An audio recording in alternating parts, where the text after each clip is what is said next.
Bismillahirrahmanirrahim. Bismillahirrahmanirrahim. Assalamualaikum warahmatullahi wabarakatuh. Syukur alhamdulillah kita masih dipertemukan kembali di channel ini.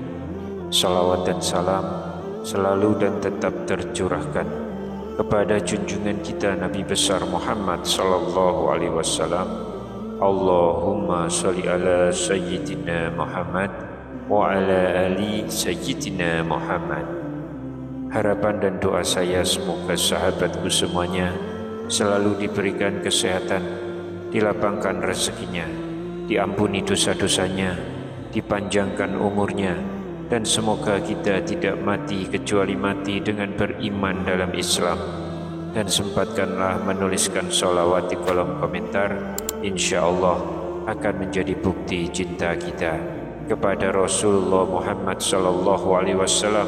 Semoga kita semua mendapatkan syafaat beliau di akhirat kelak. Amin ya rabbal alamin.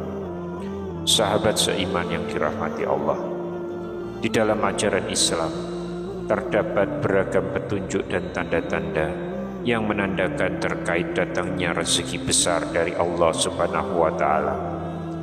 Adapun berdasarkan tradisi dan spiritualitas Islam yang masih berkembang di masyarakat kita hingga saat ini, kita dapat mengetahui ada 9 tanda yang memberikan isyarat akan datangnya rezeki yang melimpah. Dan di video kali ini kami akan menyampaikan 9 tanda-tanda yang sudah dikenal luas oleh masyarakat Indonesia, bahwa hal ini menandakan akan mendapatkan rezeki besar berdasarkan budaya masyarakat Indonesia yang kadang mereka kaitkan dengan beberapa dalil berdasarkan agama Islam. Yang pertama adalah bertemu dengan orang tua. Terkait hal ini ada sebuah riwayat hadis dari Imam Bukhari dan Muslim. Rasulullah sallallahu alaihi wasallam menegaskan pentingnya menjaga silaturahmi dengan orang tua, sebagaimana sabda beliau, siapa yang senang panjang umur dan banyak rezeki, hendaklah ia menyambung tali silaturahmi. Dari hadis ini maka bisa kita pahami bahwa menjaga hubungan yang baik dengan orang tua bukanlah sekedar tindakan sosial, namun juga merupakan bagian dari kewajiban agama yang dapat membawa keberkahan yang besar. Sehingga hal ini menunjukkan bahwa ketika seseorang memuliakan orang tua dan senantiasa menjaga hubungan yang baik dengan keduanya, maka Allah akan memberikan rezeki yang berlimpah sebagai balasan atas kebaikan tersebut. Selanjutnya, pertemuan dengan orang tua juga mencerminkan pentingnya nilai keluarga dalam Islam. Keluarga adalah pondasi yang kuat dalam membangun masyarakat yang berkeadilan dan berkasih sayang. Dengan memelihara hubungan yang hangat dan penuh cinta dengan orang tua, seseorang tidak hanya mendapatkan keberkahan dalam kehidupan pribadinya, tetapi juga turut berkontribusi dalam memperkuat jaringan sosial yang harmonis. Oleh sebab itu, setiap pertemuan dengan orang tua bukan hanya momen yang berharga secara emosional, tapi juga merupakan investasi spiritual yang akan menghasilkan berkah dan rezeki dari Allah Subhanahu wa taala. Lalu yang kedua, mimpi memangku rembulan. Di dalam tradisi Islam yang telah tertanam di masyarakat, mimpi sering dianggap sebagai salah satu bentuk wahyu atau tanda-tanda spiritual dari Allah. Rasulullah sallallahu alaihi wasallam pernah bersabda bahwa mimpi seorang mukmin merupakan 1/46 bagian dari kenabian. Adapun Habib Novel Al-Idrus pun mengatakan, jangan meremehkan mimpi, karena Nabi Yusuf itu pun perjalanan hidupnya dalam mimpi. Mukjizat beliau adalah menakwilkan mimpi. Kemudian sang Habib pun menambahkan bahwa jika meremehkan mimpi seorang mukmin, maka kalian meremehkan syariat Islam. Para ulama seperti Ibnu Sirin seorang ahli tafsir mimpi yang terkemuka, memandang bahwa mimpi sebagai jendela ke dunia gaib yang bisa memberikan petunjuk tentang masa depan atau keberkahan yang akan diberikan oleh Allah. Adapun memangku bulan di dalam mimpi dipandang sebagai salah satu simbol yang mengisyaratkan penerimaan karunia yang besar atau pencapaian status yang tinggi dalam kehidupan seseorang. Dan di dalam konteks ini, mimpi tersebut dianggap sebagai tanda yang membawa harapan akan datangnya rezeki yang melimpah atau keberhasilan yang luar biasa sesuai dengan kemurahan dan kehendak Allah Subhanahu wa Ta'ala. Oleh karena itu, memperhatikan dan merenungkan mimpi-mimpi yang memiliki makna positif seperti memangku rembulan dapat menjadi salah satu bentuk ikhtiar spiritual dalam mencari petunjuk rezeki besar dari Allah. Lalu yang ketiga adalah kehadiran burung merpati. Di dalam Quran surat Al-Mulk ayat 19, Allah berfirman, "Tidakkah mereka memperhatikan burung-burung yang mengembangkan dan mengatupkan sayapnya di atas mereka? Tidak ada yang menahannya di udara selain yang Maha Pengasih. Sungguh Dia Maha melihat segala sesuatu." Di ayat ini Allah menyebutkan tentang kemampuan burung untuk terbang ke langit sebagai bagian dari ciptaannya yang menakjubkan. Hal ini seringkali diartikan sebagai simbol berita baik atau rahmat dari Allah yang diberikan kepada hamba-hambanya. Di dalam tradisi Islam, kehadiran burung merpati atau bahkan sekedar memperhatikan burung yang terbang di sekitar kita dianggap sebagai tanda-tanda dari Allah yang mengisyaratkan datangnya berkah dan rezeki yang melimpah. Dan burung merpati sendiri sering dihubungkan dengan keberkahan dan kedamaian yang dapat menjadi tanda positif bagi seseorang. Oleh karena itu, pemahaman dan pengamatan terhadap tanda-tanda alam seperti hadirnya burung merpati ini dapat menjadi salah satu cara untuk memperoleh petunjuk rezeki besar yang akan diberikan Allah Subhanahu wa Ta'ala. Yang keempat, masuknya burung walet ke dalam rumah. Menurut pandangan dari para ulama ahli sufi, seringkali melihat burung sebagai simbol-simbol rohani yang membawa pesan-pesan spiritual atau keberuntungan.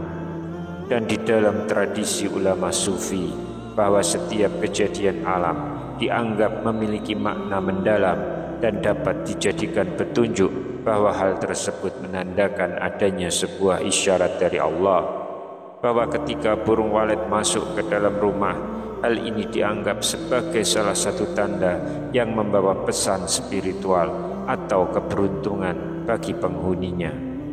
Burung walet sering dikenal dengan sarangnya yang terbentuk dari air liur yang berharga, yang menjadi simbol kemakmuran dan keberkahan di dalam kehidupan. Kehadirannya di dalam rumah dapat dianggap sebagai berkah dari Allah yang mengindikasikan datangnya rezeki yang melimpah atau kesuksesan yang besar. Oleh sebab itu, para ulama sufi sering menekankan pentingnya untuk membaca tanda-tanda alam, termasuk kehadiran burung-burung tertentu, sebagai cara untuk memperoleh pemahaman yang lebih dalam tentang kehendak dan karunia dari Allah Subhanahu wa Ta'ala. Kemudian yang kelima, mimpi melihat langit, bintang atau matahari. Di dalam Quran surat Yunus ayat yang kelima, Allah berfirman, "Dialah yang menjadikan matahari bersinar dan bulan bercahaya, dan Dialah yang menetapkan tempat-tempat orbitnya, agar kamu mengetahui bilangan tahun dan perhitungan waktu. Allah tidak menciptakan demikian itu melainkan dengan benar. Dia menjelaskan tanda-tanda kebesarannya kepada orang-orang yang mengetahui." Dari ayat tersebut Allah menjelaskan bahwa matahari dan bulan adalah tanda-tanda kekuasaan Allah yang mengatur alam semesta. Dan di dalam tradisi Islam, mimpi yang melibatkan pemandangan langit, bintang atau matahari sering dianggap sebagai tanda-tanda rezeki, apakah itu secara spiritual atau materi, yang akan diberikan oleh Allah Subhanahu wa Ta'ala. Pemandangan langit yang luas tanpa batas, bintang yang bersinar, atau sinar matahari yang menyinari dapat menjadi simbol dari kebesaran Allah dan karunia-Nya yang tidak terbatas. Dan melalui mimpi ini Allah mungkin memberikan petunjuk atau harapan kepada kita sebagai hamba-Nya tentang akan datangnya rezeki yang melimpah atau kesuksesan yang akan diberikan oleh-Nya. Oleh sebab itu, perhatikan dan renungkanlah mimpi yang melibatkan pemandangan langit, bintang, atau matahari. Hal ini dapat menjadi salah satu untuk mendapatkan pemahaman tentang rencana dan berkah dari Allah Subhanahu wa Ta'ala di dalam kehidupan kita. Lalu yang keenam adalah mimpi menggendong bayi. Menggendong bayi dalam mimpi seringkali diartikan sebagai menerima tanggung jawab baru yang akan membawa berkah dan keberuntungan. Dalam sebuah hadis dinyatakan bahwa mimpi adalah salah satu bentuk wahyu yang dapat mengandung pesan tentang tanggung jawab dan berkah yang akan diberikan oleh Allah. Lalu yang ketujuh, kedutan di tangan kiri. Hal ini seringkali dicari bahwa tidak ada dalil khusus mengenai hal ini dalam Al-Quran ataupun hadis yang menyebutkan tentang kedutan di tangan kiri. Namun kepercayaan ini tetap melekat dalam beberapa komunitas ataupun masyarakat muslim. Kedutan di tangan kiri ini mereka yakini bisa menjadi tanda datangnya rezeki atau keberkahan. Lalu yang kedelapan, mimpi menggotong mayat. Menurut para ahli tafsir mimpi, mimpi menggotong mayat bisa menjadi simbol dari beban besar yang akan menjadi berkah dan rezeki dari Allah. Mimpi ini sering diartikan sebagai tanda datangnya tanggung jawab besar yang berbuah rezeki. Kemudian yang kesembilan, kedutan di mata kiri. Banyak masyarakat muslim mempercayai bahwa kedutan di mata kiri adalah tanda akan datangnya kabar baik atau rezeki. Meskipun tidak memiliki dalil yang kuat di dalam Islam, namun keyakinan ini masih populer dan diyakini sebagian masyarakat sebagai bentuk pemberitahuan spiritual. Sahabat seiman yang dirahmati Allah, demikian tadi beberapa tanda-tanda akan datangnya rezeki besar yang sudah ada dan berkembang di tengah budaya masyarakat kita. Penting untuk digarisbawahi bahwa setiap rezeki adalah selalu berasal dari Allah, terlepas akankah kita diberikan tanda-tanda melalui mimpi atau apapun itu. Sebagai muslim maka kita bisa berpandangan bahwa kondisi itu membuat kita selalu berpandangan positif, berhusnudzon, dan sebagai cara kita untuk menambah rasa syukur kita kepada Allah Subhanahu wa Ta'ala. Wallahu a'lam bishawab. Demikian yang bisa saya sampaikan di kesempatan kali ini. Semoga dapat memberi manfaat untuk kita semua. Amin ya rabbal alamin. Wassalamualaikum warahmatullahi wabarakatuh.